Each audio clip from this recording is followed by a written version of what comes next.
Pode entrar. Muito bem. Então, o nosso tema, né, essa parte da manhã, nós vamos trabalhar de duas maneiras, né? Nós vamos ter uma primeira etapa, uma primeira parte aqui, que vai ser comigo, onde nós vamos conversar um pouco a respeito do caráter do discípulo, né?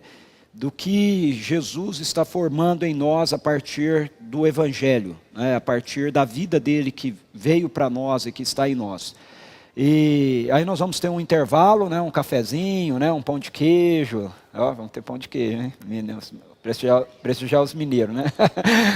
E ninguém é de ferro, né? Aí nós vamos ter um cafezinho para a gente, né, bater papo, dar uma descontraída, né? E aí vamos ter uma segunda parte que vai ser com o Pedro, onde nós vamos aprofundar um pouco com ele a parte do processo disso, né? Aquilo que Jesus mandou a gente fazer como discípulos dele, ok? E aí a gente tem um almoço, para quem vai ficar aí, né? Almoça com a gente, e se você não for ficar, mas deu o nome para almoçar, né? Aproveitar, almoçar e depois seguir em diante, tudo bem também, mas aí depois a gente tem a parte da tarde, que é sobre pequenos grupos, né? E aí vai ser com a Ângela, né? Ela vai estar com a gente aqui, a doutora Ângela, na parte da tarde, que é a nossa coordenadora, né, do Ministério de Grupos Pequenos na nossa igreja. E vai ser um tempo muito bacana também, tá bom? A gente sempre conta com a graça de Deus, né? E eu estou contando com ela essa manhã aqui, né, mais do que de costume. Porque eu tive a semana toda, né, dando um curso de pós-graduação lá no Seminário Presbiteriano do Sul, né, de 30 horas, e além do curso de bacharelado que eu dou aula. Então eu passei a semana toda, né, falando. Okay? Por isso minha voz está meio falhando, meia rouca, né? Mas eu conto aí com a graça de Deus que haverá de nos favorecer aí nesse processo, ok? Então vamos lá? Todo mundo pronto, ô Thaís? Obrigado. Estava faltando essa aguinha aqui. Hoje eu vou ter que beber bastante água, enquanto eu falo. Que ainda tem amanhã ainda. Tem a pregação amanhã de manhã e amanhã à noite ainda. Então, ok, então vamos lá, né? O nosso assunto é esse aí, o caráter, ok, do discípulo, tá certo? Em Mateus capítulo 28, versos 18 a 20, nós temos o texto conhecido lá como a grande comissão, né? Onde a gente lê que toda autoridade, Jesus diz que toda autoridade lhe foi conferida nos céus e na terra, e então, através dessa autoridade, ou com base nessa autoridade, ele estava enviando os seus seguidores, os seus discípulos, para que eles fossem a todas as nações, a todos os grupos de pessoas com quem eles se encontrassem, e pregassem para eles o evangelho do reino. E aqueles que se submetessem ao evangelho do reino, aqueles que respondessem ao evangelho do reino, então eles deveriam ser trazidos para dentro da comunidade do reino, através do batismo, né? Batizando em nome do Pai, do Filho e do Espírito Santo. E esses que foram trazidos para dentro da realidade do reino, então precisavam agora ser ensinados a viverem a nova vida do reino. Então Jesus fala, vão e façam discípulos. E enquanto vocês vão fazendo discípulos, vão pregando o evangelho, aqueles que se renderem ao meu governo devem entrar na comunidade dos discípulos, ela não é exclusiva, né? O reino de Deus está aberto para todo mundo, eles devem entrar para o reino, e estando no reino, agora a gente tem estamos num novo ambiente, nós temos uma nova maneira de viver, e aí vocês vão ter que ensinar a essas pessoas como é que é essa nova maneira de viver. Jesus havia ensinado isso para aqueles seus primeiros seguidores, e agora aqueles seus primeiros seguidores deveriam ensinar isso para outros seguidores, e esses outros seguidores deveriam ensinar para outros, e assim, né, por diante. Para a gente não perder o trilho, Deus deixou com a gente a sua palavra, né? Ele trouxe para a gente a palavra inspirada dele, que é a Bíblia, onde a gente encontra então o trilho disso, de como a gente faz isso e como isso tem sido feito ao longo da história, né?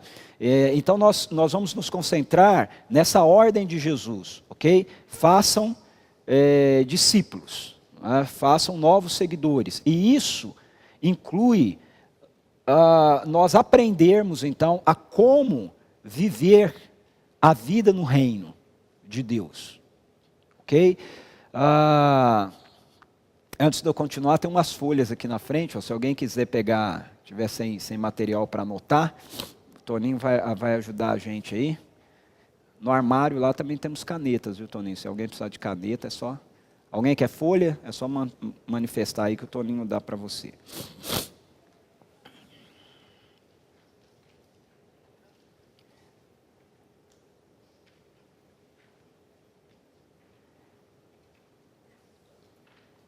Então, qual é o objetivo, né, de Jesus? Nós precisamos, quando a gente fala sobre discipulado, a gente precisa entender que discipulado, ele não é meramente uma programação que a gente realiza, ok, na igreja. Uma programação da igreja. Não é esse o enfoque que a Bíblia dá para a gente de discipulado. Discipulado, essa palavra que a gente usa, na perspectiva bíblica, significa o nosso estilo de vida, a nova maneira que nós vamos viver a nossa vida, ok? A palavra discípulo significa aluno, né? Então, discipulado tem a ver com como a gente aprende, né, a viver a nossa vida agora nesse novo ambiente, nessa nova realidade que é a realidade do reino de Deus. Hoje de manhã eu estava conversando um pouco com a Suzy, a gente estava falando de alguns assuntos assim, e eu estava falando para ela como é duro, né, como é difícil a gente desprogramar a mente da gente, né, os paradigmas que estão na mente da gente. Né? E pessoas que crescem, ou que caminham, né, um tempo ligados à religião, ou que crescem dentro de um contexto da igreja, né, um contexto religioso, ou faz parte de uma cultura religiosa, como é a nossa no Brasil, né? A cultura brasileira é uma cultura religiosa.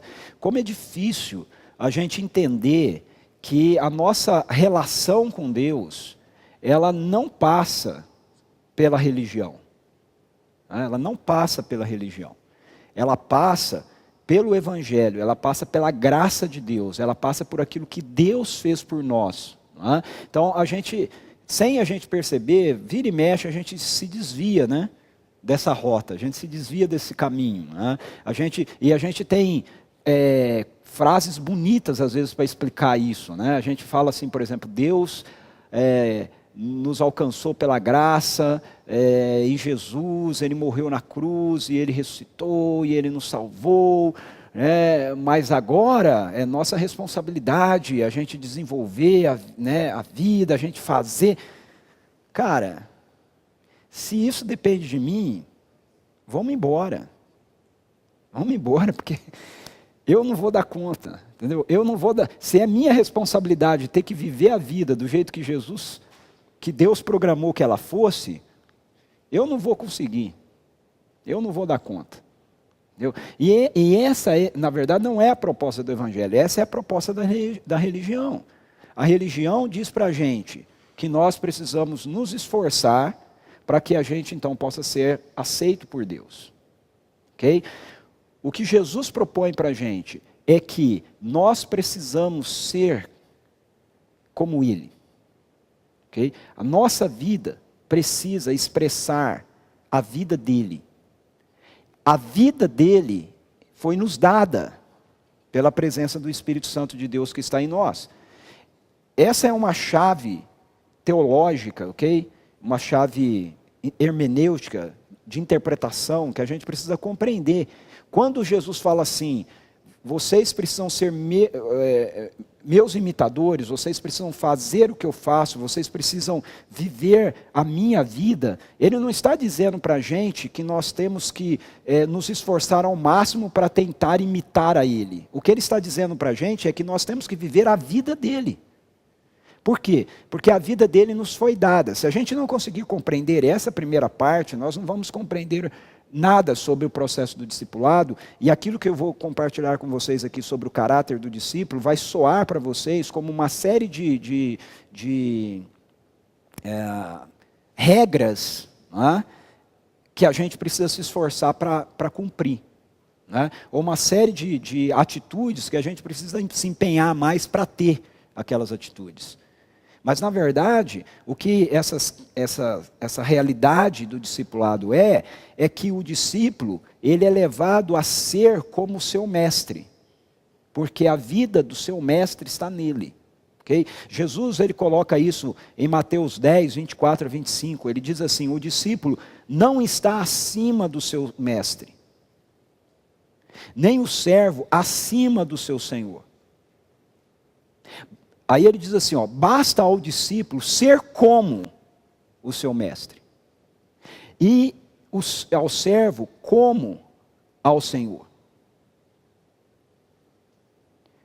Então veja, Jesus ele não está dizendo, olha, o alvo do discipulado é vocês se esforçarem para que vocês consigam ter uma vida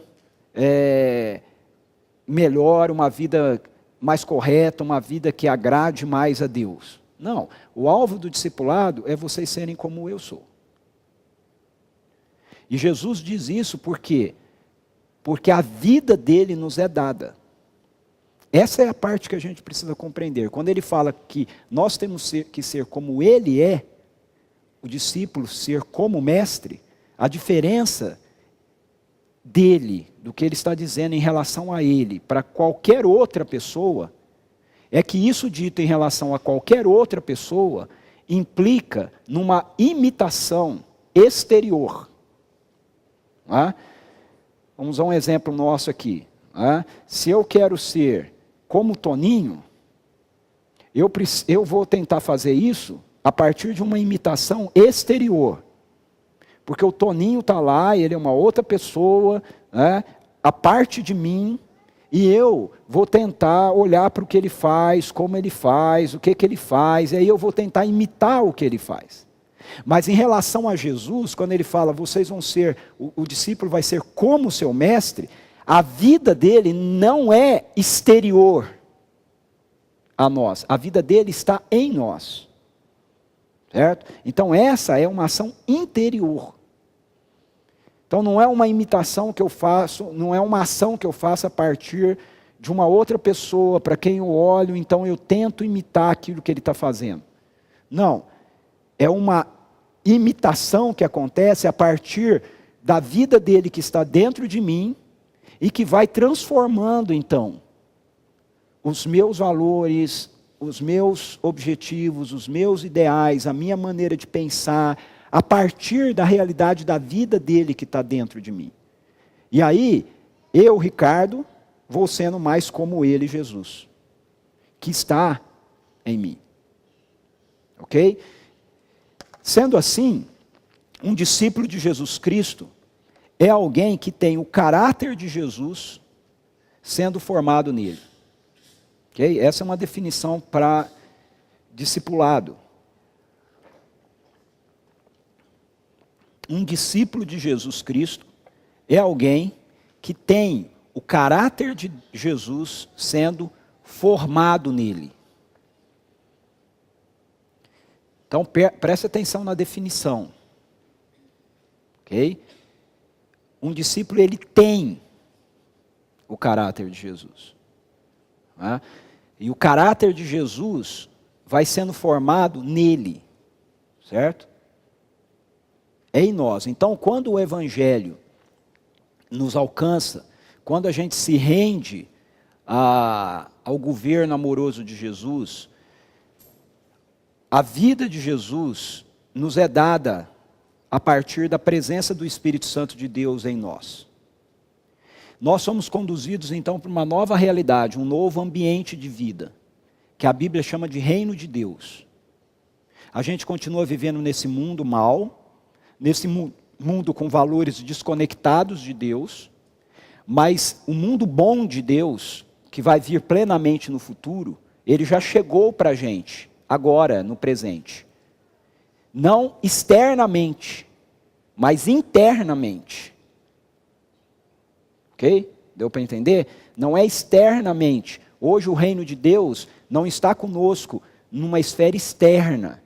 Ele está conosco numa esfera interna. Jesus fala, o reino de Deus está dentro de vocês.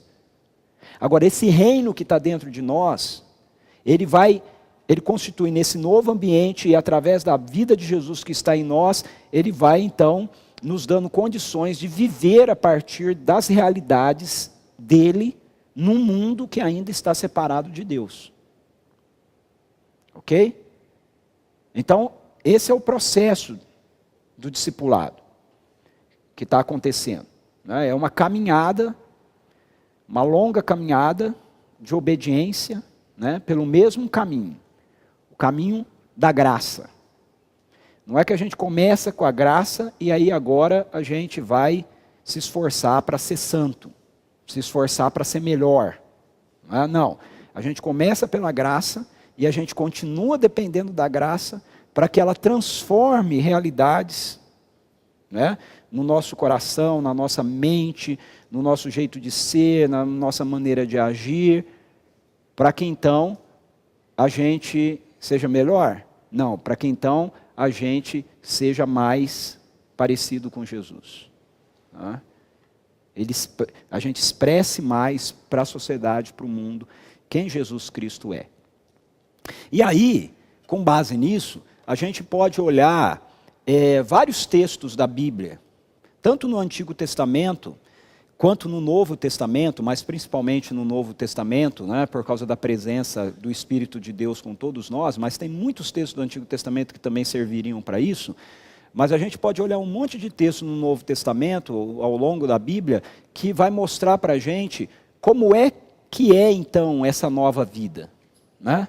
Como ela é, como ela se desdobra, como ela acontece, qual é o aroma dela, que jeitão que ela tem, como é que a gente identifica, né, essa nova vida, ok?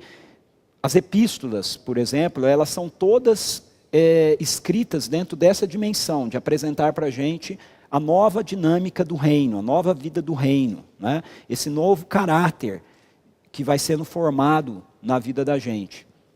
Então nós poderíamos pegar qualquer texto das epístolas para a gente poder trabalhar assim. Às vezes você tem algumas epístolas do Novo Testamento, por exemplo, onde os escritores eles precisam primeiro corrigir um equívoco. E a correção é justamente essa. É o fato de que as pessoas estão agora no reino, no ambiente do reino, mas elas continuam pensando com uma mente que está fora do reino, com um padrão que não é o padrão do reino para a gente. E aí os apóstolos, os escritores bíblicos têm que corrigir isso. Tem que falar, como é que vocês estão agindo assim? Como é que vocês estão pensando assim? Isso não é mais a vida de vocês, esse não é mais o ambiente de vocês, não é mais assim. Entendeu? Não são correções morais que eles estão fazendo. Morais que eu digo é a partir do moralismo. Tá certo? São correções teológicas.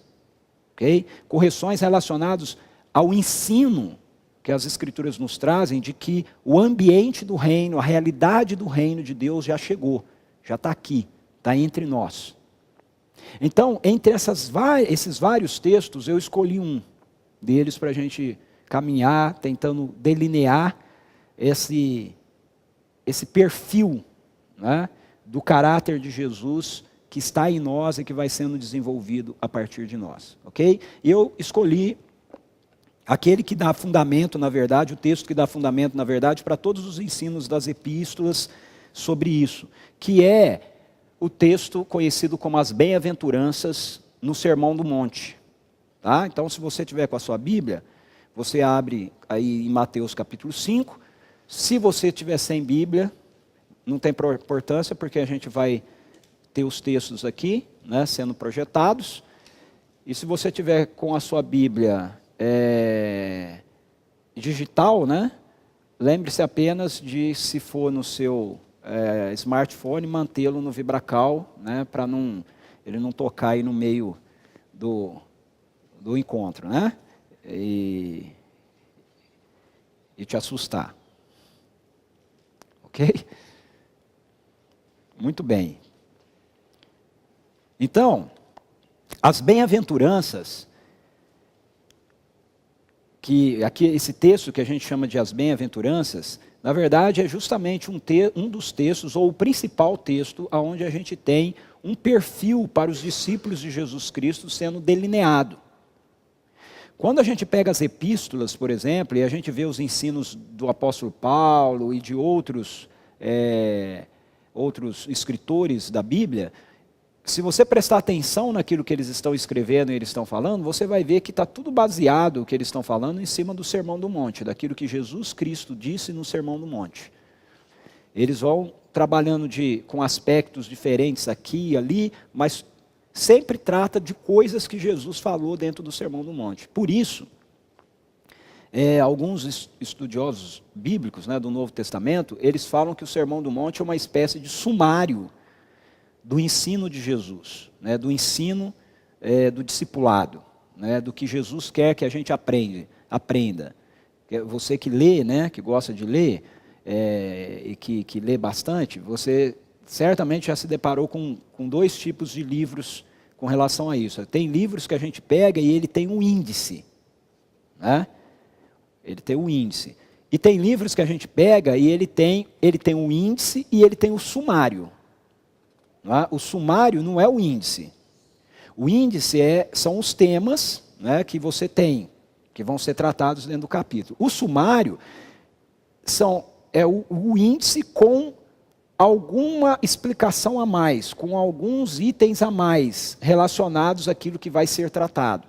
Então, o sumário é uma espécie de resumo, de trilho, daquilo que vai ser tratado.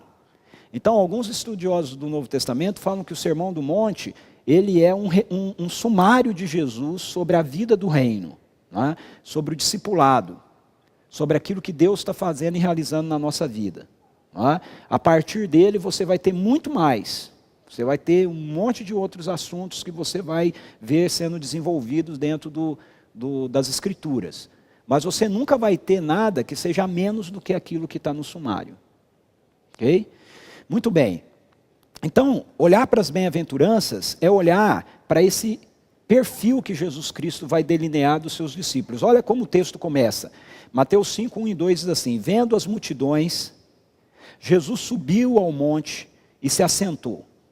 Os seus discípulos aproximaram-se dele e ele começou a ensiná-los dizendo. No original, a expressão que aparece aí, começou a ensiná-los, literalmente e Jesus ergueu a voz,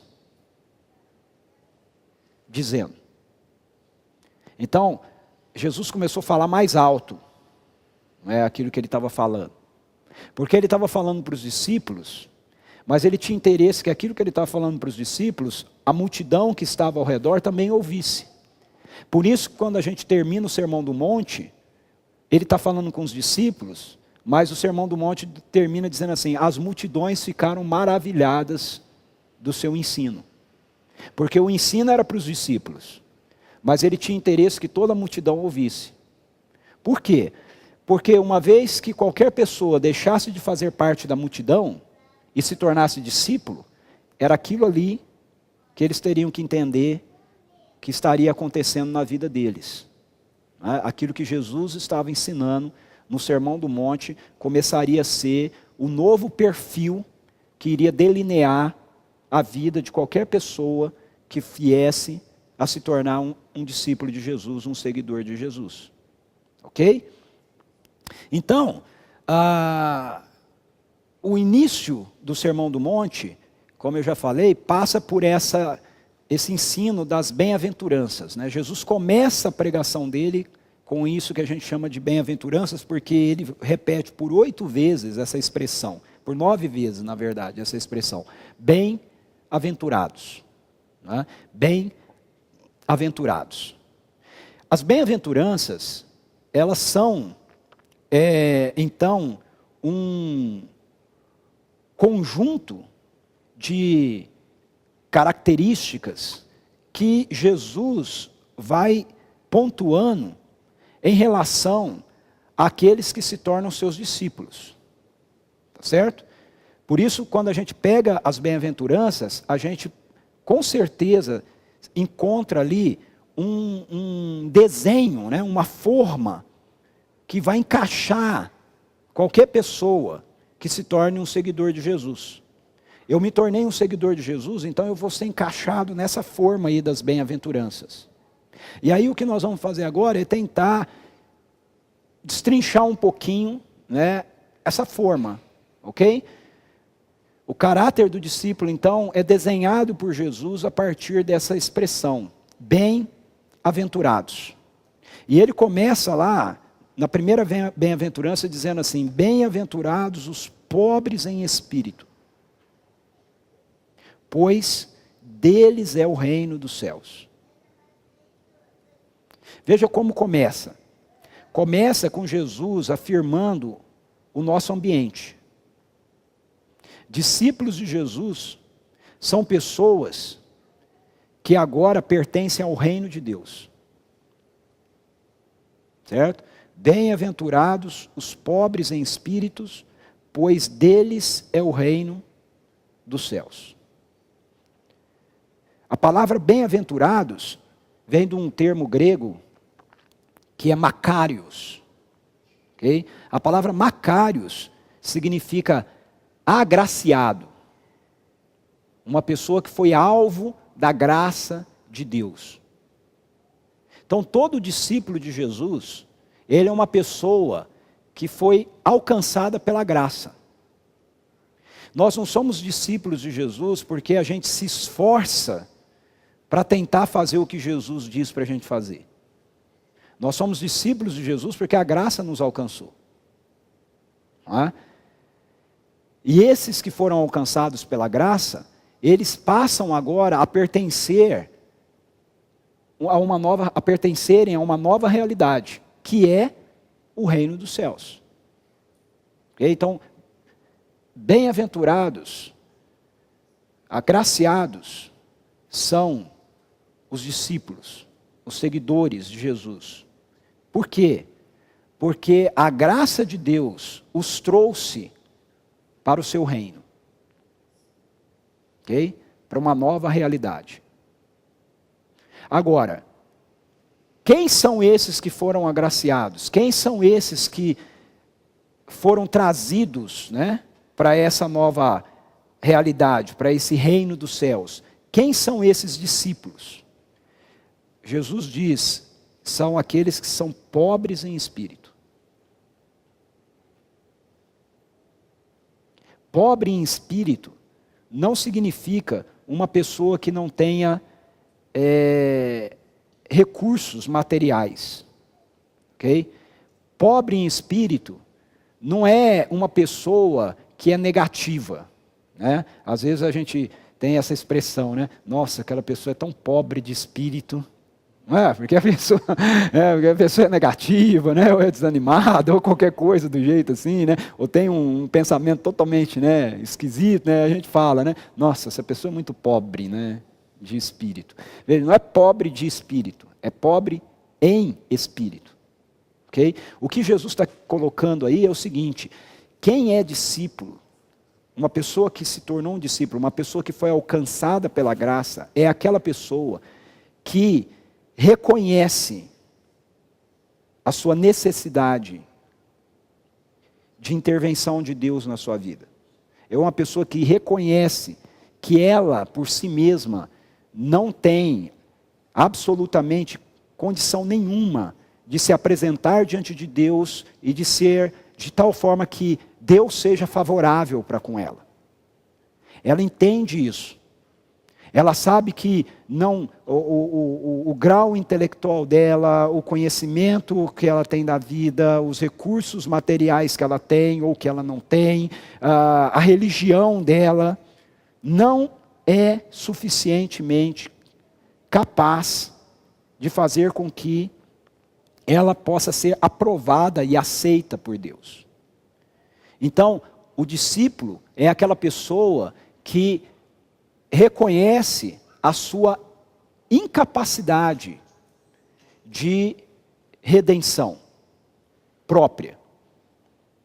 Ele é o sujeito que diz, um discípulo é o sujeito que diz, olha, não fosse a graça de Deus, não fosse aquilo que Deus fez por mim, não fosse a misericórdia dele, não fosse a compaixão dele, eu não teria condições de estar diante dele, de estar na presença dele. Um pobre em espírito é uma pessoa que aceitou o caminho traçado por Deus para que ele venha para o reino. E o único caminho traçado por Deus para que a gente venha para o reino é o sacrifício realizado por um inocente em favor de culpados. Isso é assim desde o Antigo Testamento, okay? Desde a queda. Lá na história de Gênesis, quando Adão e Eva rompem o relacionamento deles com Deus, eles tentam serem arrogantes de espírito. Por quê? Eles tentam resolver por conta própria o problema. O que eles fazem? Eles veem que estão nus e eles fazem roupas de folha de figueira para si. E eles se cobrem. E eles se sentem bem. Está tudo resolvido. Resolvemos o problema. Até que Deus chega no jardim. Quando Deus chega no jardim, eles se escondem de Deus. Eles falam, o problema não está resolvido. Não é? Aí eles se escondem de Deus. Aí o que Deus faz? Ele chama o homem à responsabilidade, fala com ele, fala com a mulher, fala com a serpente, né? Distribui lá o juízo dele, né? Em consequência da rebelião do ser humano. Mas no meio de tudo isso, você tem um versículo lá, Gênesis 3, 21, onde o texto diz assim, deixa eu ler do jeitinho que está aqui.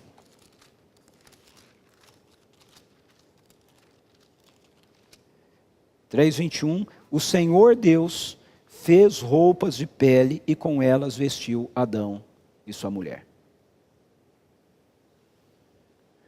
O Senhor Deus fez roupas de pele e vestiu Adão e sua mulher. O que Deus faz no jardim? Para resolver o problema do ser humano com ele. Para que vocês não precisem ficar se escondendo de mim, um inocente precisa morrer por vocês. Então Deus é o primeiro a sacrificar na história. É o primeiro a matar na história. Porque Deus podia ter feito roupas de linho. Não podia? Tinha lá a planta, né? Linho é uma planta. Ele podia fazer roupas de linho. Ele podia ter feito roupa de seda. Certo? O bicho da seda foi criado por Deus. Ele podia ter feito roupas de seda. Mas ele fez roupas de peles. Por quê? Porque aí, nesse ato de Deus, ele está ensinando para a gente, ele está mostrando para a gente que agora só tem um caminho que pode nos trazer de volta para ele. Não é o do nosso esforço. Não é a tentativa que a gente tem de dar um jeito de sermos melhores. Não é o das nossas boas obras. Não é o caminho da nossa religiosidade. É o aceitarmos humildemente o fato de que nós não podemos fazer nada por nós mesmos, mas alguém fez algo por nós. Bem-aventurados, agraciados de Deus, são os humildes em espírito. Estes são trazidos para o reino de Deus. Aqueles que reconhecem que pelo seu próprio esforço, eles não podem entrar no reino de Deus. Mas aceitam aquilo que Deus fez por eles, para que eles pudessem entrar no reino de Deus.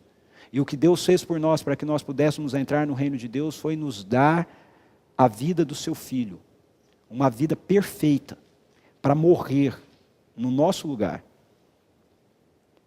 Assumindo o nosso pecado, a nossa rebelião. E através da sua ressurreição, nos oferecer então a sua justiça, que é a porta que nos coloca para dentro do reino de Deus. A gente pode ver como é que o apóstolo Paulo trata isso. Em Tito, capítulo 3, versículos 4 a 7, veja só o que Paulo diz. Mas quando, da parte de Deus, nosso Salvador, se manifestaram a bondade e o amor pelos homens, não por causa de atos de justiça por nós praticados, preste atenção nisso. Quando da parte de Deus se manifestou sua bondade e amor pelos homens. Por que se manifestou bondade e amor da parte de Deus pelos homens? Paulo diz, não foi por causa dos atos de justiça por nós praticados. Paulo é um humilde em espírito. Por que se manifestou? Mas, devido à sua misericórdia, ele nos salvou. Como? Pelo lavar regenerador e renovador do Espírito Santo, que ele derramou sobre nós generosamente, por meio de Jesus Cristo, nosso Salvador. Ok? Então, o Espírito de Deus foi derramado sobre nós. É uma outra forma da Bíblia falar que nós estamos no reino. Por que nós estamos no reino? Porque o reino está em nós. Por que o reino está em nós? Porque o Senhor do reino, o Espírito de Jesus, está em nós, está habitando em nós. Como é que ele pôde vir habitar em nós? Por causa daquilo que Jesus Cristo fez por nós. Por causa de Jesus, o nosso Salvador. Aí ele diz, ele o fez a fim de que, justificados por sua graça, nos tornemos seus herdeiros, tendo a esperança da vida eterna. Então, esse texto apresentado por Paulo reforça aquilo que Jesus está falando lá. Está vendo? Os ensinos das epístolas estão baseados no que Jesus fala no Sermão do Monte. Jesus diz, está no reino aqueles que são humildes em espírito. Eles são agraciados por Deus. E a graça de Deus os colocou no reino. Eles estão num novo ambiente. E eles estão nesse novo ambiente porque eles são humildes em espírito.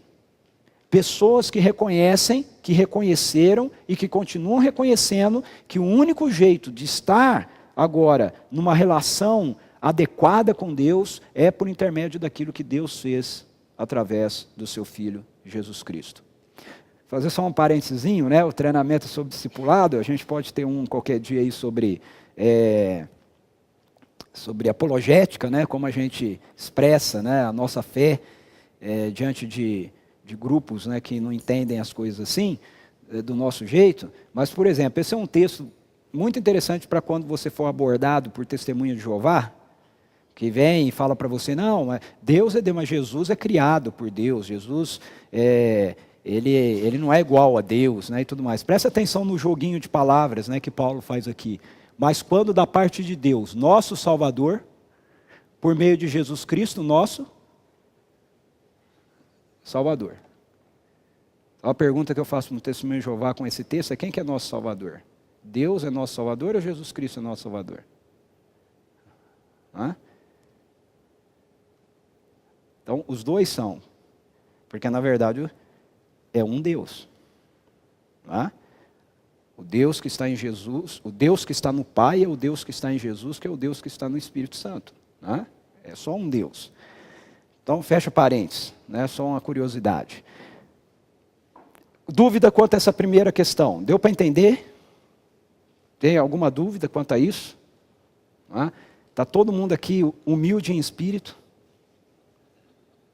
Todo mundo ciente que não é porque você é bom, não é porque você é religioso, não é porque você consegue, se você é esforçado, não é, né? Por nada disso.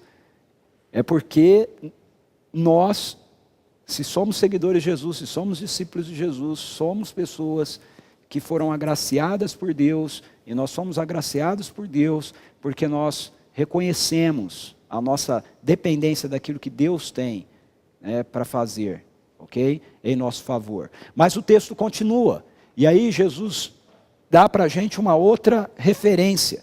Ele diz que um discípulo é alguém que tem o coração quebrantado. Ele continua falando que a graça de Deus, ela nos atinge. A graça de Deus que nos atinge faz com que a gente seja humilde em espírito e nos coloca no reino. E a graça de Deus que nos atinge faz com que o nosso coração se quebrante, ok? Diante de Deus. Ele diz no verso 4, bem-aventurados os que choram, pois serão consolados. Bem-aventurados os que choram, porque serão consolados. Essa ideia aqui no texto de bem-aventurados os que choram, ela é dupla, né?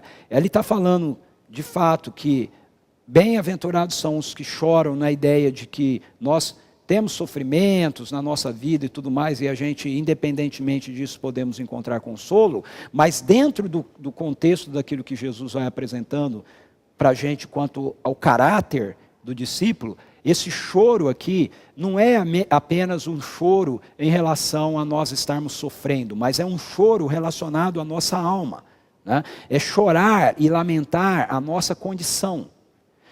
Bem-aventurados são aqueles que, reconhecendo-se incapazes de, pelo seu próprio esforço, serem aceitos por Deus, e sabendo que são aceitos por Deus por causa da sua graça, da sua misericórdia, eles continuam olhando para si e eles continuam chorando a sua condição de rebelião contra Deus, de dureza de coração, de muitas vezes saber o que Deus fez, né, em nosso favor e ainda assim continuar agindo tantas e tantas vezes contrário àquilo que Deus deseja para a gente, né? Bem-aventurados que choram aqui tem a ver com nós sermos agraciados por Deus de tal maneira que a gente ainda continua tendo a condição de olhar para a nossa vida e falar assim, não vai assustar muito, né? Vai falar assim, puxa, que porcaria que eu sou, não é? Mas sou agraciado. Como eu sou ruim, mas fui alcançado pela graça. Né? Deus, como é que eu sou assim? Como é que eu posso continuar sendo desse jeito? Entendeu? Mas ao mesmo tempo, quando eu faço isso, o que Jesus diz que eu experimento? Bem-aventurados os que choram porque são? Eu experimento o consolo de Deus. Ou seja, quando eu identifico, quando eu reconheço, quando eu choro, quando eu lamento a realidade do meu pecado, que apesar de eu estar no reino, apesar de eu ter sido alcançado por Deus, apesar da sua graça ter me alcançado, eu continuo muitas vezes sendo ranzinza, eu continuo muitas vezes tendo pensamentos maus, eu continuo muitas vezes mentindo, né? Eu falo, Senhor, eu choro isso. Aí o que eu experimento de Deus é consolo. Né? A graça de Deus me traz consolo. Ou seja, eu identifico e eu assumo as minhas limitações, e o que Deus faz comigo não é me condenar, mas é me consolar. Okay? Então esse é outra marca que delineia o perfil de um seguidor de Jesus. Um seguidor de Jesus não é uma pessoa que depois que alcançou o Evangelho, foi alcançado pelo Evangelho e está no reino, agora ele é orgulhoso, né, achando que ele é melhor que os outros. Acha, não, agora eu sou cristão, agora eu sou crente. A gente ouve algumas coisas por aí, né, não sou mais cauda, eu sou cabeça. Né? Agora eu sou, né, eu não sou como os demais. Né? Eu agora, não. Ou seja, chorar significa ser o oposto de ser espiritualmente orgulhoso. Esse era o problema dos fariseus da época de Jesus. Eles não choravam. Por quê? Porque eles eram religiosos demais. Ser muito religioso não faz a gente chorar pela nossa condição, pela nossa vida, faz a gente ter nariz empinado. Né? Faz a gente achar que nós somos melhores que os outros. E tem muito evangélico de nariz empinado. Muita gente achando assim, não, eu sou evangélico. Né? Então eu sou diferente do outro. Não, um caráter de um discípulo de Jesus faz com que a gente diga, pô, eu sou evangélico. Deus, como é que pode então eu continuar sendo assim? Como é que pode eu continuar agindo desse jeito? Como é que pode?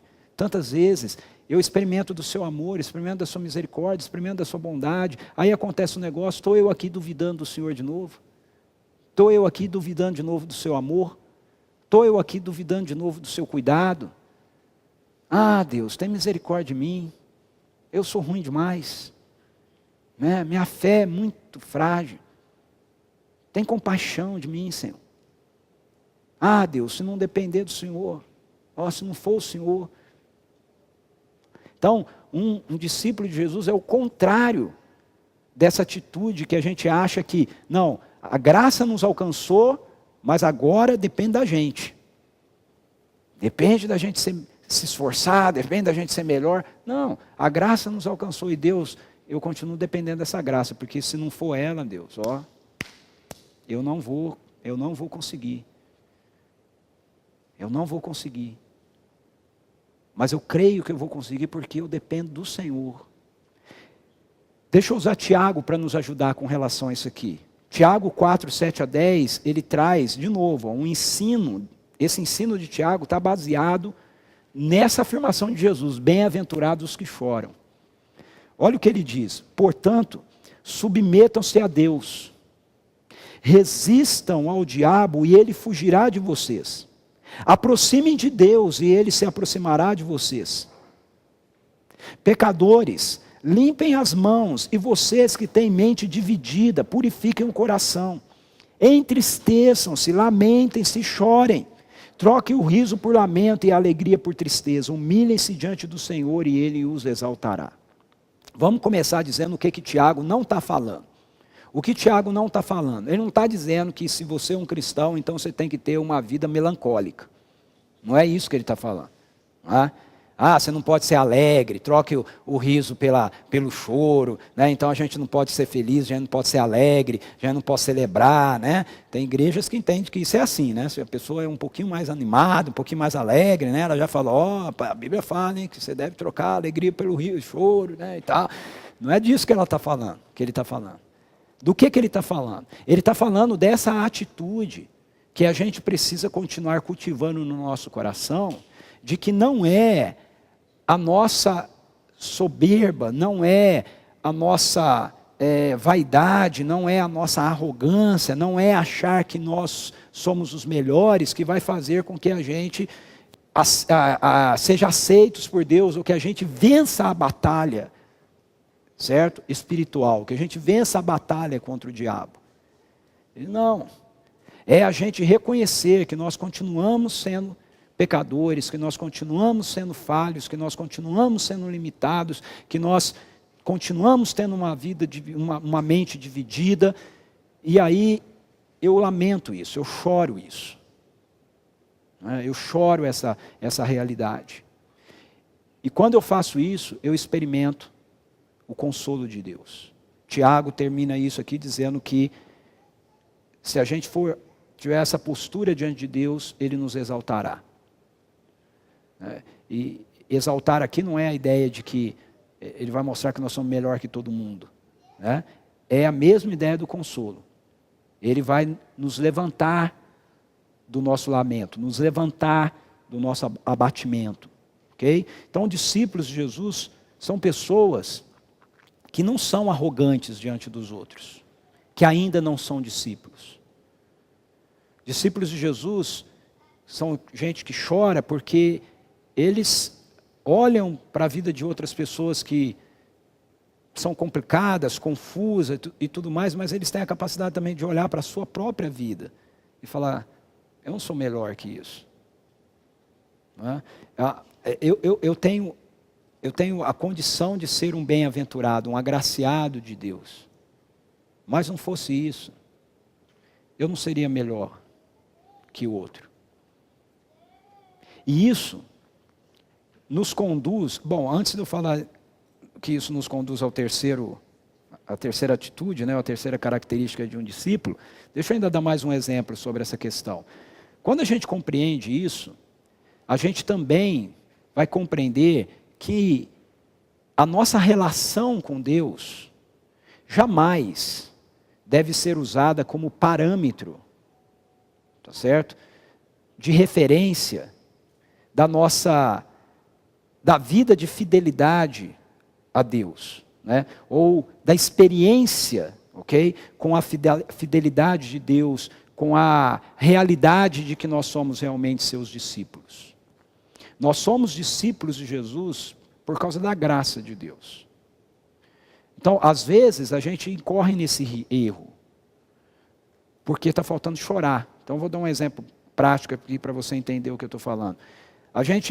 O que acontece muitas vezes é que a gente olha para áreas da vida da gente, se a gente não estiver chorando, essa atitude que Jesus diz que é gerada em nós pela graça dele, a gente começa a olhar para áreas da nossa vida aonde a gente vê as realidades do reino desenvolvidas. E aí a gente começa a olhar para a vida das outras pessoas a partir disso que está desenvolvido na nossa vida. E a gente começa a julgar o outro,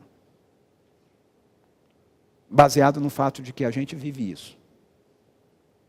Deu para entender? Então, por exemplo, eu não bebo. Acho que não deve beber, né? Aí eu não bebo, nada. E tudo bem, porque Paulo, as escrituras dizem assim, se você acha que não deve beber, não beba. Se você entender que você deve beber, não se embriagar e tudo mais, beba. Ninguém meça um pelo outro por causa de coisas que fazemos. Mas a gente deixa esse texto de lado e a gente começa a olhar assim, bom, eu não bebo, fulano bebe. Essa pessoa realmente não é um discípulo comprometido com Jesus. Porque se ele fosse comprometido com Jesus, ele não beberia. Está vendo? O que gera a nossa vida, seja ela qual for, seja que área for, que a gente melhore, que a gente vá para frente, que a gente nunca deve ser usado para referendar a falta de compromisso com outras pessoas, com Jesus, porque elas não fazem as coisas que nós estamos fazendo. Deu para entender? Quando a gente faz isso é porque a gente não está chorando. A gente não está olhando, na verdade, para tantas outras realidades na nossa vida que são completamente disfuncionais, que não estão ainda de acordo com aquilo que é a proposta do reino para a gente. E aí a gente começa a julgar os outros. Ninguém julga o outro por aquilo que você não faz. A gente sempre julga o outro por aquilo que a gente faz. Não é verdade? Você sempre julga a outra pessoa por aquilo que você consegue fazer com facilidade. Aí você olha e faz, não sei, como é que a pessoa faz isso? Porque aquilo é fácil para você, mas tem uma outra área que é completamente complicada para você. Aí você não olha para os outros e diz assim, nossa, aquela pessoa faz aquilo que eu não faço. Não é? Não é essa a nossa tendência. Então, para fazer isso, nós precisamos ter essa perspectiva, né? Essa atitude de Jesus, né? Presente na nossa vida. Ok? Aí sim, terceiro. Essa atitude de chorar nos conduz automaticamente para uma outra realidade que molda o caráter de um discípulo, que é a humildade. Um discípulo é alguém humilde. Olha o que Jesus fala no verso 5. Bem-aventurados os humildes, pois eles receberão a terra por herança. Bem-aventurados os humildes, porque eles receberão a terra por herança. Humildade significa não depositar a confiança em nós mesmos, mas nos entregarmos aos cuidados de Deus. Essa é a ideia de humildade. É importante a gente entender isso, porque a palavra humildade dentro do nosso contexto social também é tida de uma forma bem diferente daquela que muitas vezes as escrituras nos apresentam, né? Às vezes a gente usa, por exemplo, mais esse termo humildade relacionado à questão socioeconômica, né? Ah, mas o fulano tem uma vida muito humilde, né? Então, significando assim que a pessoa não tem recursos. Tá? É óbvio que tem essa dimensão da humildade também nas escrituras, mas não é disso que Jesus está falando aqui. Jesus fala que ele é manso e humilde de coração. Por que Jesus é manso e humilde de coração? Ele é manso e humilde de coração porque, embora ele tivesse todo o poder e toda a autoridade de Deus com ele, e ele pudesse resolver todas as paradas, né, mostrando quem que ele era, ele simplesmente entregou tudo nas mãos do Pai. E deixou o Pai conduzir tudo o que precisava ser conduzido. Em João, no Evangelho de João, quando Jesus vai ser preso, os soldados chegam e dizem assim, nós estamos atrás de Jesus o Nazareno, viemos prendê-lo. E Jesus diz assim, sou eu. Aí os soldados tudo cai. Um pelotão cai, só com ele fala assim, sou eu. A gente às vezes não se dá conta disso, mas aquele homem é o Deus do universo. Se ele simplesmente quisesse, ele poderia pensar assim: eu quero o ar que é meu, que eles estão respirando. E todos eles morreriam asfixiados. Todos eles. Mas Jesus não fez isso. O que Jesus fez? Ele foi humilde. Ele entregou a sua condição, ele depositou a sua confiança nas mãos do Pai. Ele se colocou à mercê do Pai, na convicção e na certeza de que ele poderia se entregar aos cuidados do Pai, e o Pai iria conduzir a sua vida do jeito que ela deveria ser conduzida. E foi exatamente isso que o Pai fez. Jesus demonstra essa sua humildade no Getsêmani, quando ele ora dizendo: Pai, passa de mim esse cálice, mas não seja como eu quero, seja como tu queres. Então, uma pessoa que é humilde de espírito, uma pessoa que vai sendo moldada com o caráter de Jesus, é uma pessoa que vai cada vez mais aprendendo a colocar a sua história, a condição da sua história, aos cuidados de Deus. Uma pessoa humilde de espírito é aquela pessoa que cada vez menos esbraveja, né, para fazer com que as coisas aconteçam do jeito que ela quer. Esperneia, né, para fazer com que ela ganhe uma discussão. Ela diz: não, ok, está na mão do Pai. Aí eu queria ler, que a gente lesse rapidamente aí o Salmo 30.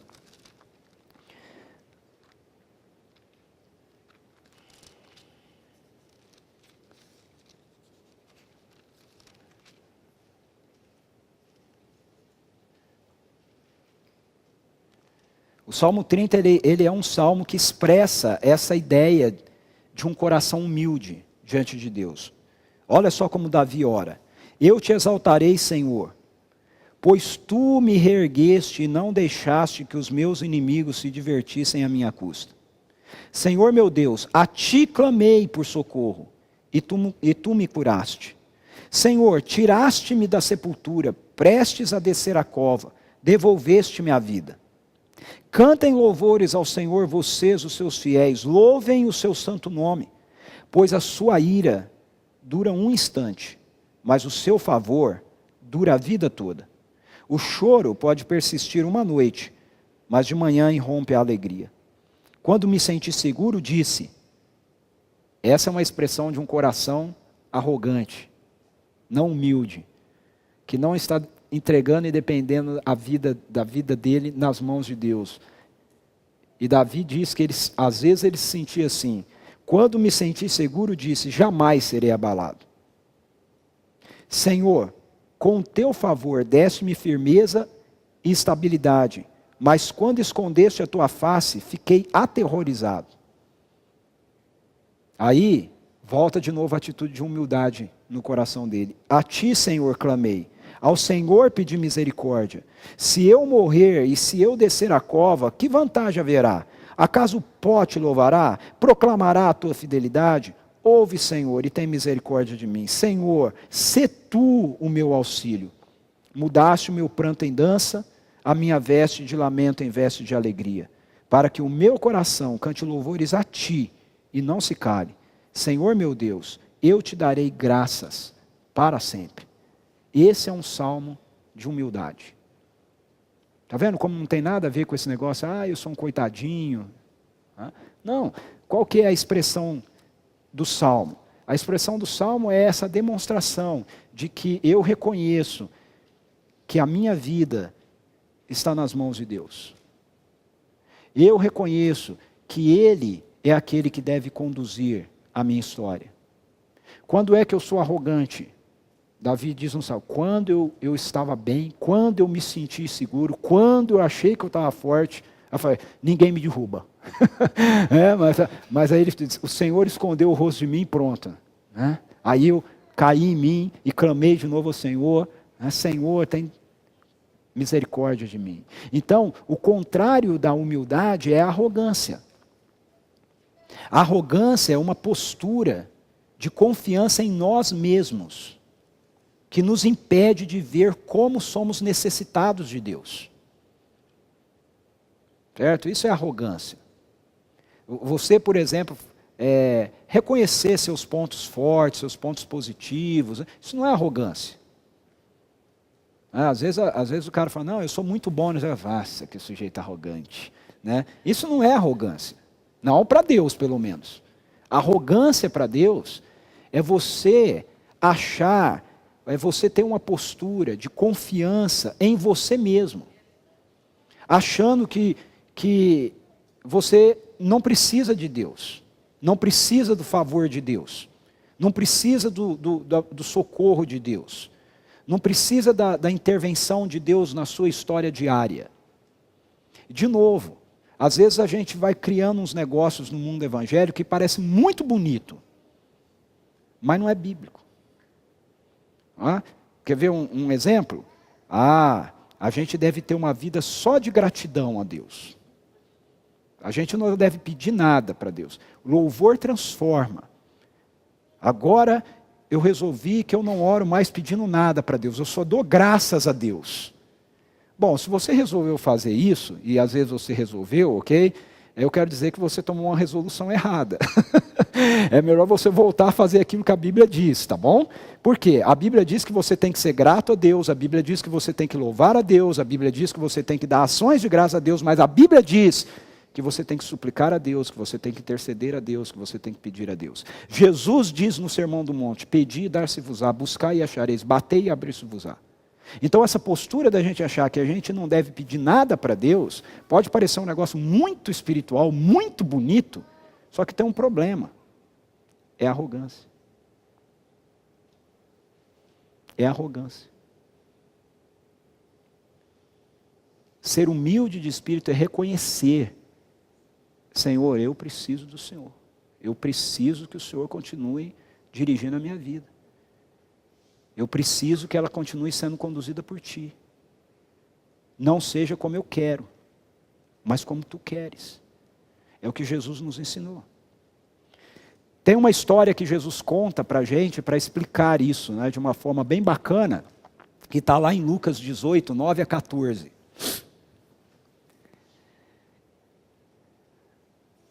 É uma parábola. E olha por que Jesus conta a parábola. Por causa da arrogância. Olha como é que ela começa. Alguns que confiavam em sua própria justiça. E desprezavam os outros. Jesus contou essa parábola. 2 homens subiram ao templo para orar. Um era fariseu, o outro publicano. Para quem aqui não está muito habituado ainda com essas terminologias, né, que aparecem na Bíblia, o fariseu era um cara religioso. O publicano era um cara que não era religioso. O fariseu era o cara que estava acostumado a ir na igreja todo domingo. Não, lá na época era todo sábado. Né? O publicano, ele não ia. Por quê? Porque às vezes ele até tinha vontade de ir, mas quando ele ia, todo mundo olhava para ele torto. Né? Esse sujeito está fazendo aqui, né? Ele não é o dono ali do boteco? Né? Esse cara está aqui, mas ele não é o dono lá daquele clube de striptease? O que esse cara está fazendo aqui? Né?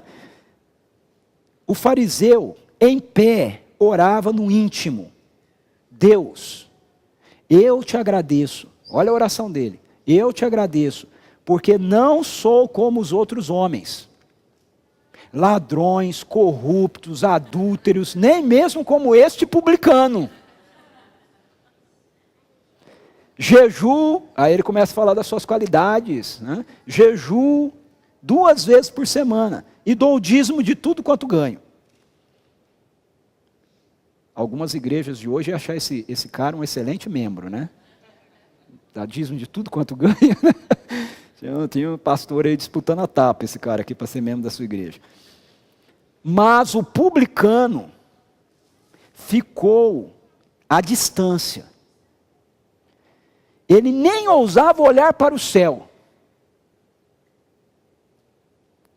Humilde em espírito. Né? Eu não tenho como chegar diante de Deus mesmo, não. Né? Ele começou a chorar e lamentar a sua condição. Ele batia no peito e dizia: Deus tem misericórdia de mim, que sou pecador. Foi humilde, porque reconheceu a sua condição e reconheceu que Deus era aquele que podia resolver sua situação. Aí, a maneira que Jesus termina a parábola é que é a questão, né? Porque até agora, todo mundo está ouvindo Jesus e na cabeça deles o fariseu é o cara, né? O cara jejua, dá dízimo, né? Esse aí, ele mesmo está reconhecendo que é. Mas olha o que Jesus fala, olha como ele termina. Eu lhes digo que este homem, e não o outro, esse publicano, não o fariseu, esse pecador, não o religioso, foi para casa justificado diante de Deus.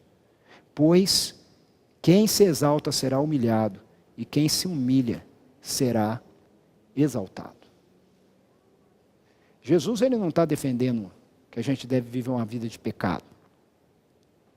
O que ele está defendendo é a atitude de humildade que a gente tem diante de Deus.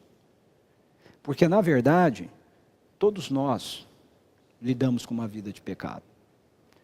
A diferença do fariseu para o publicano é que o fariseu, como eu falei, ele só exalta aquilo que ele faz.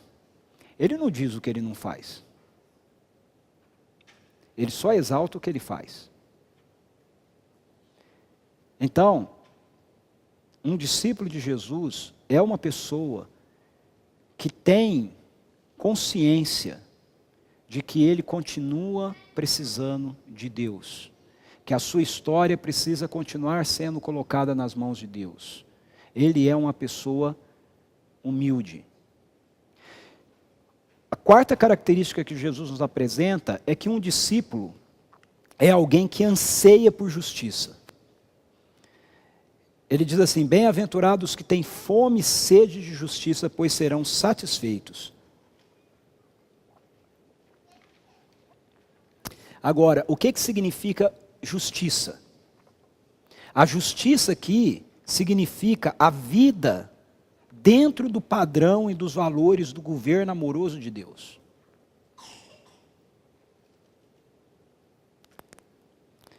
A justiça significa a vida dentro do padrão e dos valores do governo, do reino de Deus. Jesus não está falando aqui de qualquer justiça. Bem-aventurados que têm fome e sede de justiça, aqui não é qualquer justiça, mas é a justiça do reino. Um discípulo de Jesus é uma pessoa que, uma vez que foi agraciado por Deus, ele continua sendo agraciado agora por Deus com o anseio da nova vida que ele começou a viver e a experimentar no reino. Ele anseia que essa nova vida, esse novo padrão, seja experimentado por todas as pessoas que estão ao seu redor. Que outros também experimentem a justiça do reino. Que outros também experimentem a vida do reino. Que outros também experimentem essa realidade de quando a gente se quebranta diante de Deus, o que a gente recebe é o seu consolo. Que outros também recebam essa consciência de que não é que a nossa humildade vai fazer com que a gente seja herdeiro da terra. Não a nossa arrogância. É importante a gente entender isso porque justiça para Jesus, justiça na Bíblia, não é vingança. Justiça não é vingança. E na nossa cultura, na nossa sociedade, muito daquilo que a gente chama de justiça, na verdade é vingança. A gente está querendo é vingança. O sujeito embriagado que entrou com o carro na calçada e matou o filho que estava sentado no barzinho com uns amigos, né, só curtindo um happy hour. E aí a gente diz assim: não, mas a gente quer justiça. Não é justiça que a gente quer vingança. O que a gente está pedindo é vingança. Não, ele não pode ficar livre. Ele tem que ser preso. Deixa eu só fazer um parênteses de novo. Na perspectiva humana e das leis humanas, essa pessoa tem que ser responsabilizada, ok? Fecha parênteses. A própria Bíblia ensina isso. Eu não estou dizendo que as pessoas não têm que ser responsabilizadas pelos seus atos, enquanto numa perspectiva social, certo? Só da sociedade. Não, tem sim. Mas não é esse tipo de justiça que Jesus está falando aqui. A justiça da qual Jesus está falando aqui é a vida, o estilo de vida justo, perfeito, que o reino de Deus nos propõe. Esse anseio está no coração daqueles que seguem Jesus. Nós queremos que aquilo que nós estamos experimentando, que aquilo que Deus está nos dando, seja vivido, seja experimentado, seja usufruído também por todos aqueles que estão ao nosso redor. E o que é interessante é que Jesus diz que a graça de Deus, se nós estamos no seu reino e se nós ansiamos para que isso seja a realidade experimentada por todos aqueles que estão ao nosso redor, a graça de Deus nos satisfaz nisso. Olha o que ele diz: bem-aventurados os que têm fome e sede de justiça, pois serão satisfeitos. A vida que eu vivo no reino, e o anseio que eu tenho de que as experiências dessa realidade de uma vida boa, que Deus começou a produzir na minha vida, quando eu anseio que isso seja experimentado também por outras pessoas, eu sou satisfeito. O reino que está em mim tem o poder de influenciar os ambientes onde eu estou. O reino de paz que está em mim tem o poder de levar paz para o ambiente de trabalho onde eu estou. O reino de amor que está em mim tem o poder de levar amor para o ambiente da sala de aula onde eu estou. O reino de perdão que está em mim tem o poder de afetar pessoas que estão ao meu redor, para que elas experimentem também esse perdão.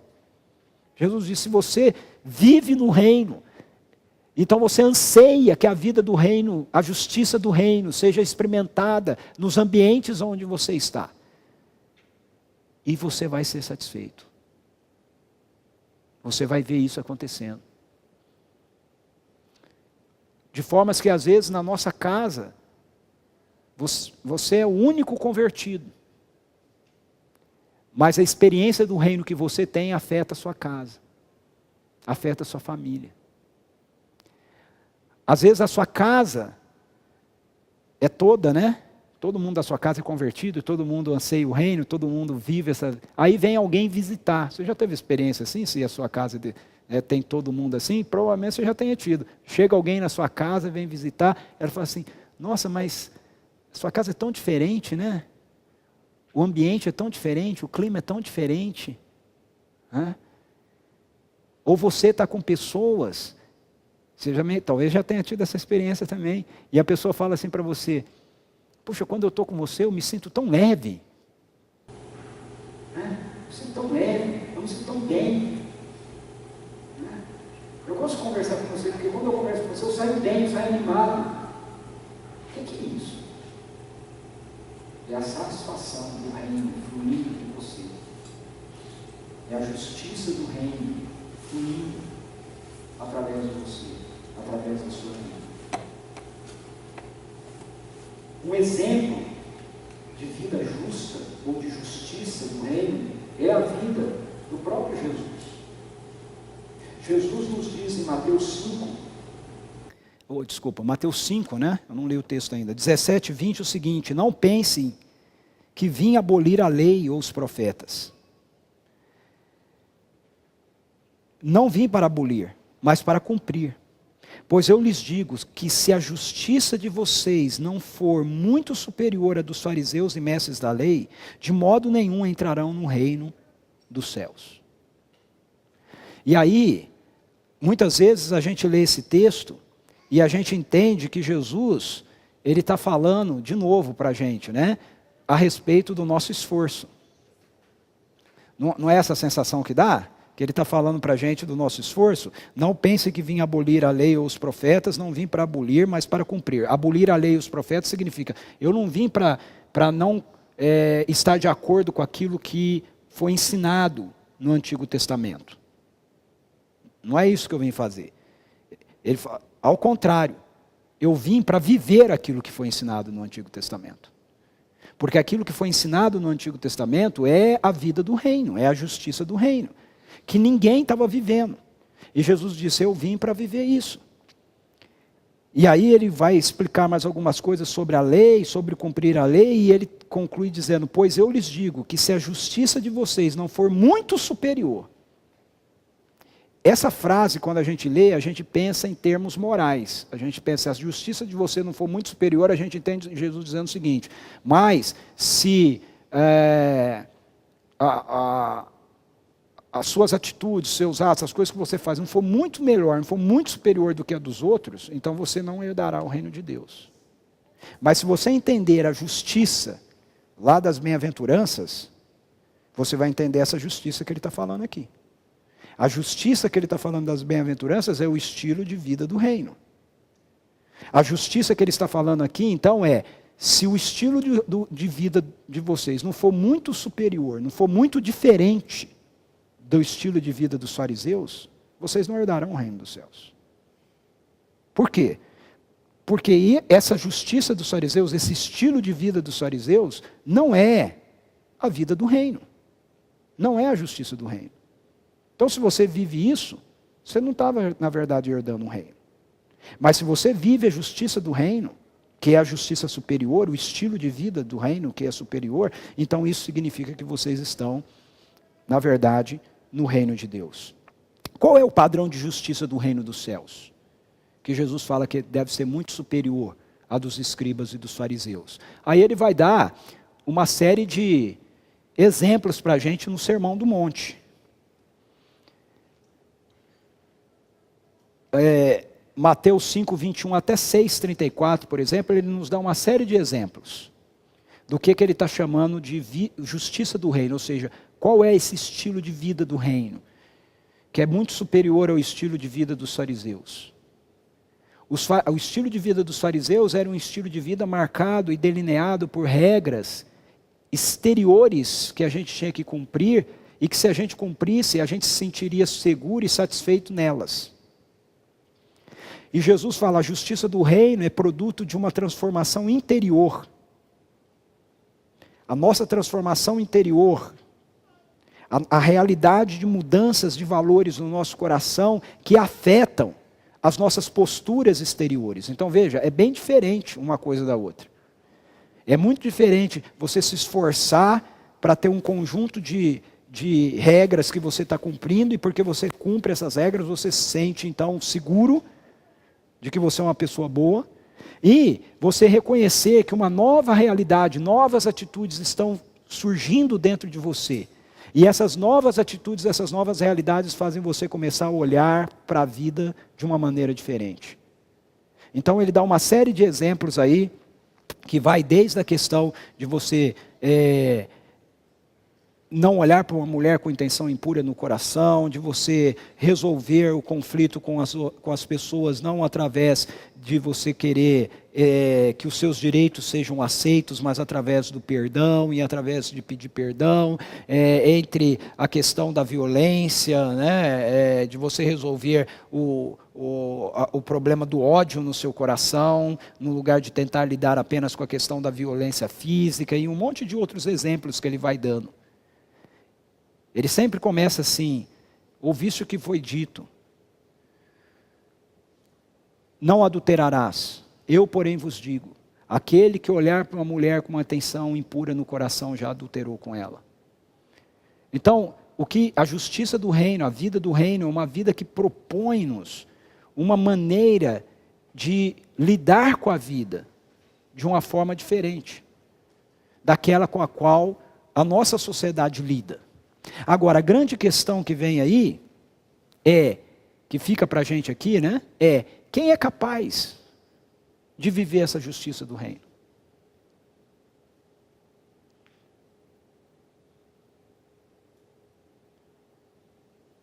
Jesus.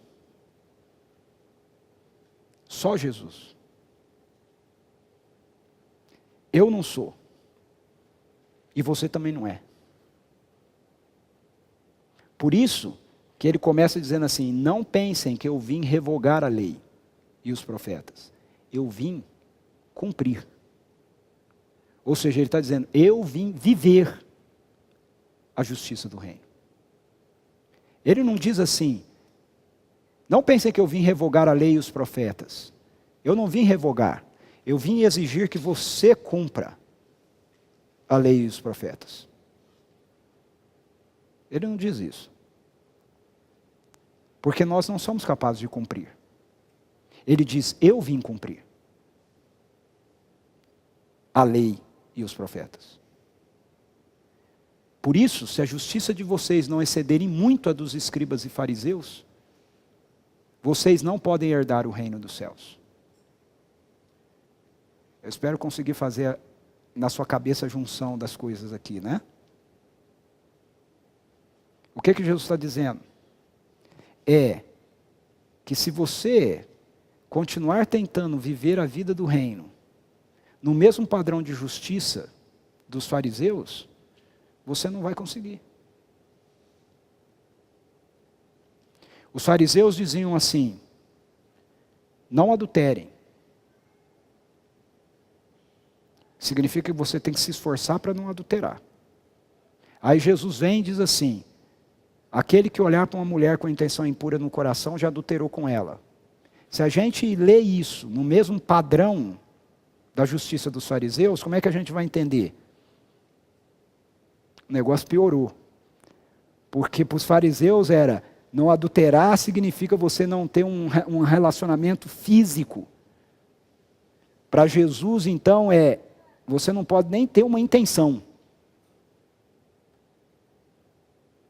A justiça do reino é superior. Então não pode nem ter a intenção. Aí fala: pô, então perdido. Estamos perdidos.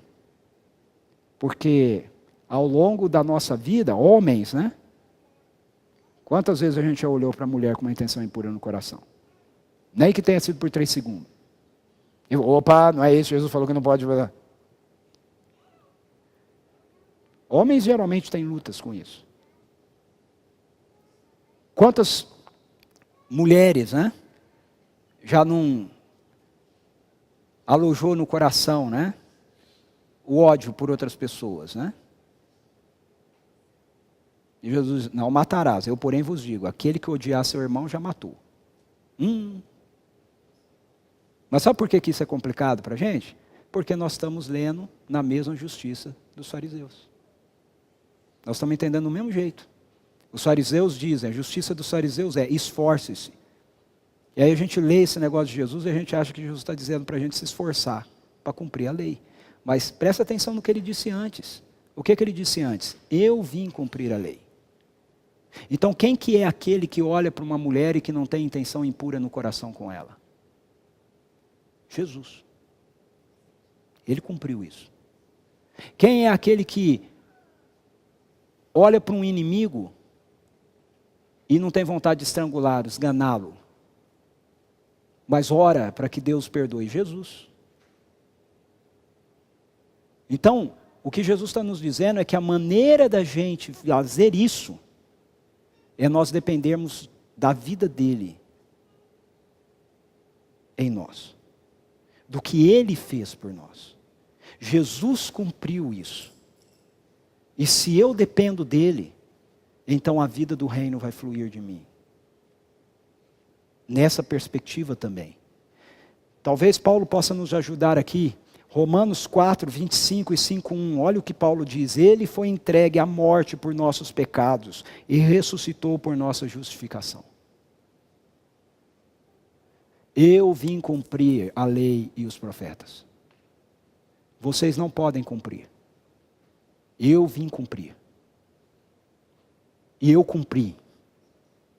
E aí morri por seus pecados e fui ressuscitado para a sua justificação.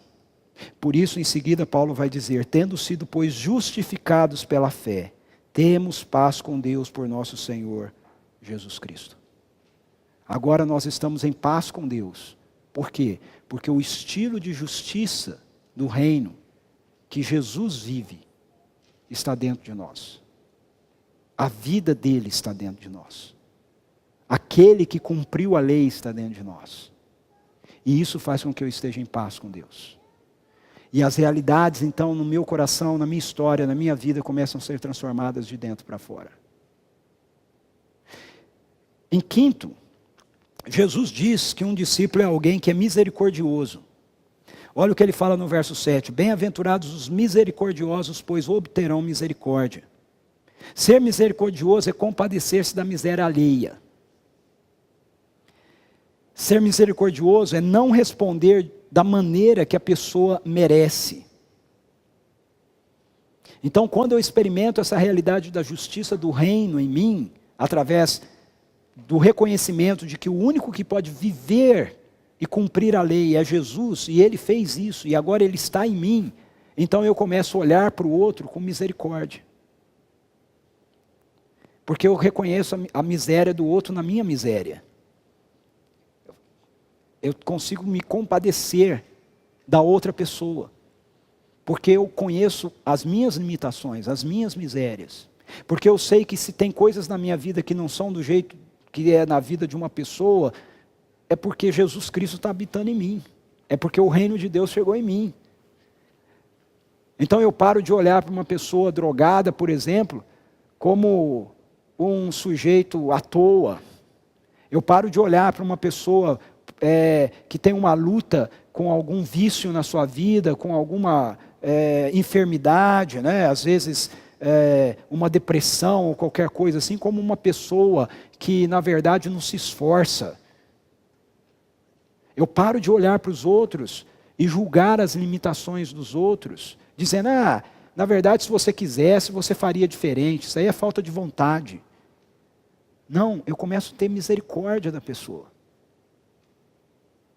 Eu começo a olhar para a miséria dela e entender que se não fosse Jesus na minha vida, muito provavelmente eu não seria muito diferente disso, talvez pior. Eu me lembro de uma vez em Rio Claro, em que eu estava andando de carro, passando assim uma rua e passou um travesti, né? Daqueles bem espalhafatosos mesmo.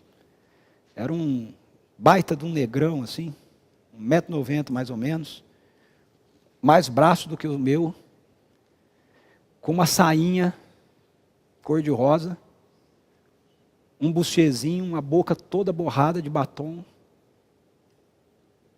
uma aberração. E eu passei de carro e eu pensei exatamente isso. Eu olhei e falei assim, puxa, que aberração. Mas na mesma hora, o Espírito Santo de Deus falou ao meu coração, se a vida do meu filho não estivesse em você, que tipo de aberração você seria? Sabe? Pau. Não, Deus, para de bater. A gente às vezes não para pensar nisso.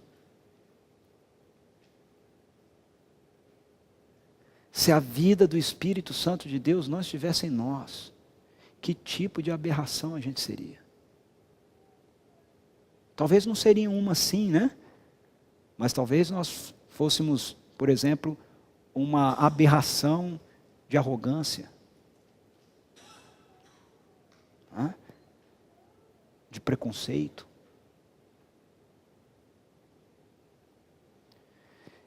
Deus nos responde com misericórdia, gente, todos os dias.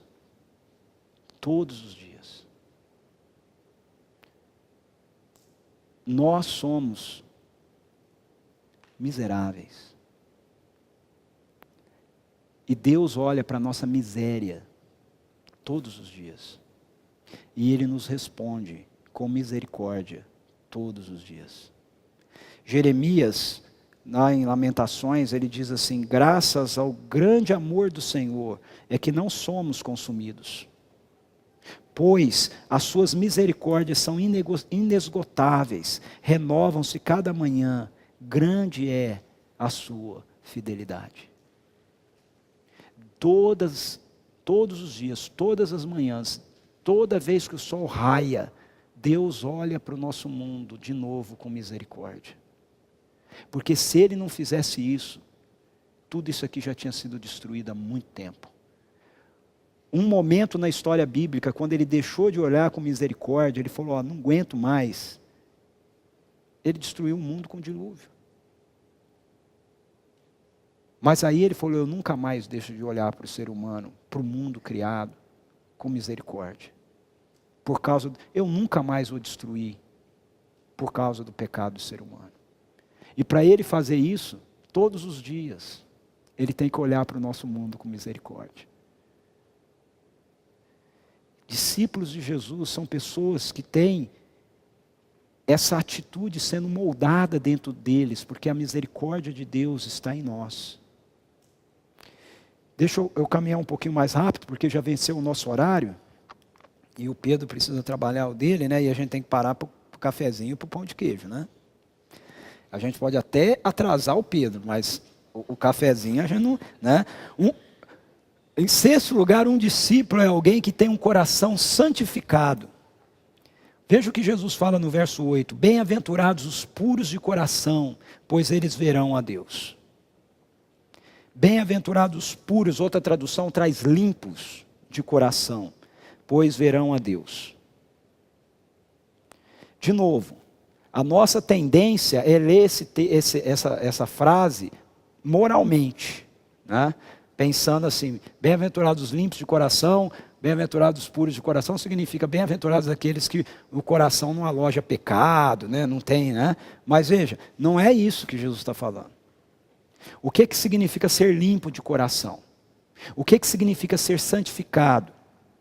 Ter um coração limpo é ter um coração que está purificado de qualquer outra intenção que não seja a de depender de Deus. O nosso coração não está dividido entre a ideia de que Deus, a gente depende de Deus em algumas coisas, mas em outras coisas a gente consegue conduzir a nossa vida por conta própria. A nossa compreensão de santidade é uma compreensão, na maioria das vezes, moral. A gente entende esse negócio de santidade numa perspectiva moralista. Não é? Santidade não é um conceito primeiramente moral na Bíblia. Veja, ela vai envolver, certo, uma transformação moral. Mas ela não é primeiramente um conceito moral. Santidade é um conceito posicional. O que isso significa? Significa que ser santo na Bíblia, santificar, santificado, santidade na Bíblia nada mais é do que você estar numa posição agora diante de Deus. Antes a minha posição diante de Deus era de pecador. Agora que Jesus Cristo me salvou e me justificou, a minha posição diante de Deus é de uma pessoa santa. Apesar do meu pecado, apesar de continuar falhando, apesar de continuar errando, Deus olha para mim como santo. Porque a vida de Jesus está em mim. E agora Deus olha para a minha vida sempre através da vida de Jesus. Ele nunca mais olha para mim sem passar os olhos dele através de Jesus. Então, isso vai sim mudar realidades na minha vida, né? No meu coração. Santidade significa ser separado. Eu estou agora em Cristo. Eu estou agora no ambiente do reino. E isso vai fazer com que eu tenha novos valores. Ok? Mas veja, eu sou santo por causa da onde eu estou. E por isso eu tenho novos valores. Não é porque eu tenho novos valores que eu vou ser santo. Deu para entender? É a mesma coisa do pecado. Por que a gente é pecado? Por que a gente peca? A gente peca porque nós somos pecadores. Nós não somos pecadores porque a gente peca. Deu para entender? É porque a gente peca, a gente é pecador. Não. Se a gente não fosse pecador, a gente não pecava. A gente peca porque a gente é pecador. Certo? É a mesma ideia de santidade. Por que nós temos novos valores? Por que a gente consegue viver novas realidades? Por que a gente luta contra o pecado? Por que a gente deixa de pecar? É porque agora nós somos santos. Não é que a gente deixa de pecar e aí nós somos santos. Não, nós somos santos e por isso a gente começa a deixar de pecar. A gente começa a abrir mão de coisas que antes para a gente estava tudo certo, a gente não se importava. Não é? O sujeito antes de se converter, cada 10 palavras, né, 11 são palavrões. Né?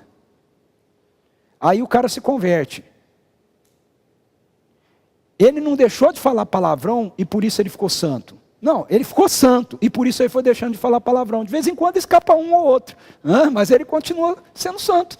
Entendeu? Então começa a mudar. Né? Antes o cara era extremamente violento.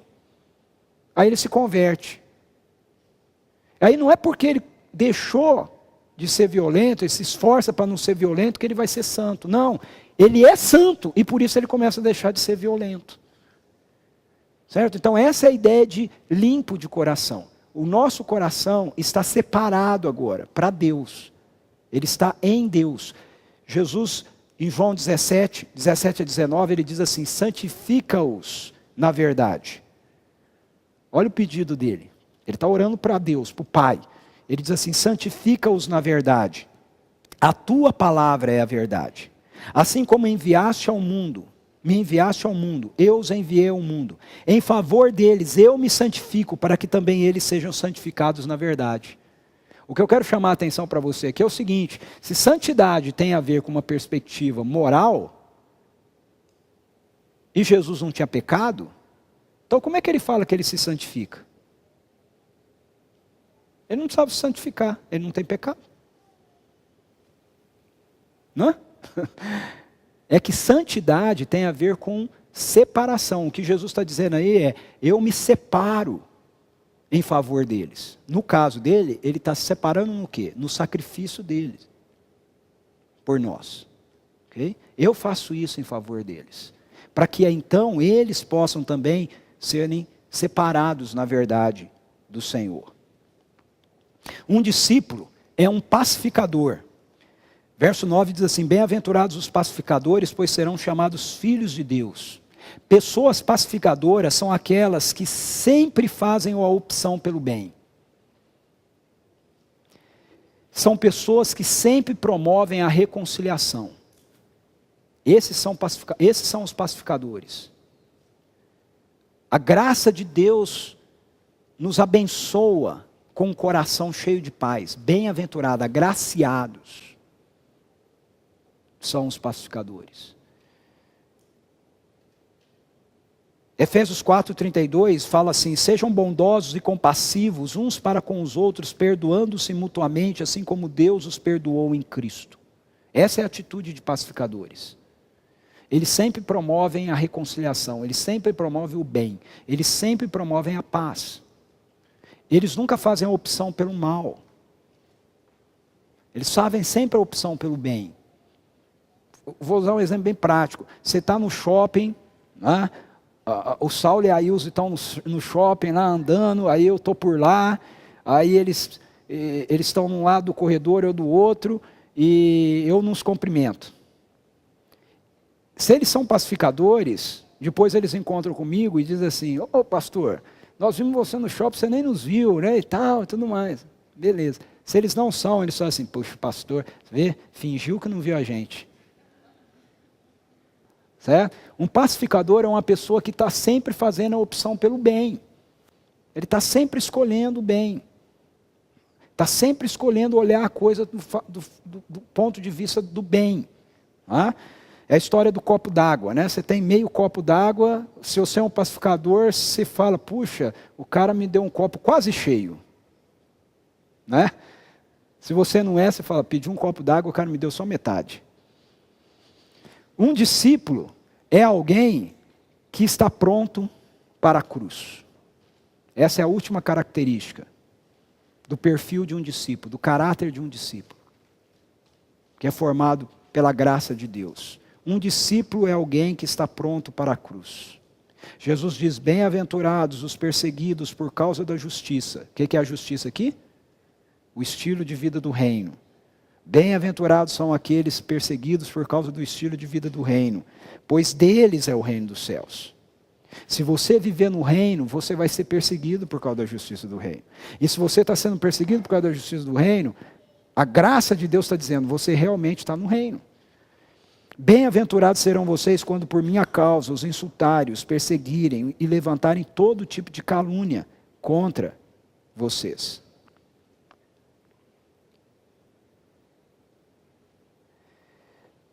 Em 2 Coríntios 4, 16 a 18, o apóstolo Paulo,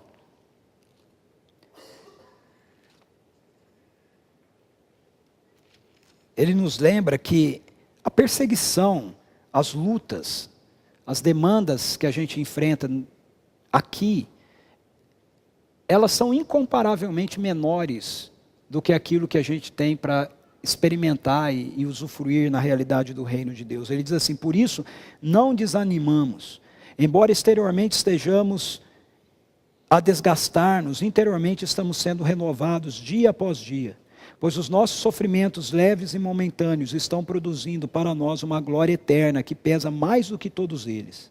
Assim fixamos os olhos não naquilo que se vê, mas no que não se vê, pois o que se vê é transitório, mas o que não se vê é eterno. Bom, depois que Jesus fala tudo isso, a conclusão dele é o seguinte: vocês são o sal da terra e a luz do mundo. Vocês quem? Os macários, os agraciados de Deus, os discípulos, aqueles que estão sendo moldados com a vida de Jesus, que ele descreve na bem-aventurança. Ele diz que são, no mundo, a bênção de Deus. Nós somos aqueles que levamos para o mundo a luz de Deus. Nós somos aqueles que temperamos o mundo com a vida de Deus. Então, Jesus está moldando a vida dele em nós, não meramente para que a gente tenha uma vida melhor, mas porque ele tem uma missão para nós. Porque ele quer que a nossa sociedade, através da vida dele, que está em nós, está sendo formada em nós, enxerguem a Deus. Glorifique a Deus que está o Pai que está nos céus. Ele quer que o nosso estilo de vida traga cura para a sociedade. Uma sociedade que ainda, em muitos aspectos, está desconectada dele. Está sofrendo. Mas que quando tem contato com discípulos de Jesus, como eu já usei o exemplo aqui, né? Saem leve. Saem animados, saem restaurados, saem abençoados, saem curados. E no meio disso, muitos vão ser convidados e vão ser trazidos para dentro do mesmo reino que eu e você estamos vivendo. E vão ser ensinados pela graça de Deus a viver o mesmo tipo de vida que Jesus está construindo na minha e na sua vida. Quando a gente fala, somos discípulos, ou quando a gente fala, vamos fazer discípulos, é desse tipo de gente aqui que nós estamos falando, que nós queremos ver sendo moldado em nós e sendo moldado através de nós. Ok? Vamos orar, nós vamos para o cafezinho, depois a gente volta. Se tiver alguma dúvida, antes do Pedro falar, a gente responde, tá bom? É bom falar antes, porque o cara que fala depois que tem que se virar com o horário.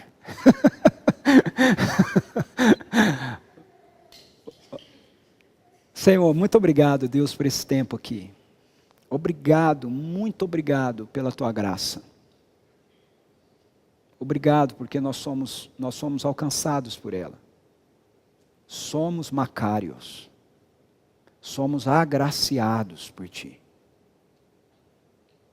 Agraciados por um novo ambiente, o teu reino. Agraciados por um novo poder, o poder da vida do seu Filho ressurreto que está em nós pelo teu Espírito. Agraciados por novas atitudes que a vida de Jesus que está em nós vai construindo a partir de nós. Agraciados, porque isso acontecendo na nossa vida, o Senhor, através dessa realidade, abençoa o nosso entorno, abençoa aqueles que estão ao nosso redor, nos usa como sal para dar tempero, dar gosto do teu reino para a nossa sociedade, nos usa como luz, para que uma sociedade que tantas vezes caminha em trevas, encontre direção, a direção que pode conduzi-los de volta ao teu coração, não apenas como Deus, mas como Pai que está nos céus. No nome de Jesus que nós oramos. Obrigado pelo alimento que a gente vai ter agora, pela Thaís e o pessoal que esteve ajudando com isso. Muito obrigado. Amém, Senhor. Amém. Tá lá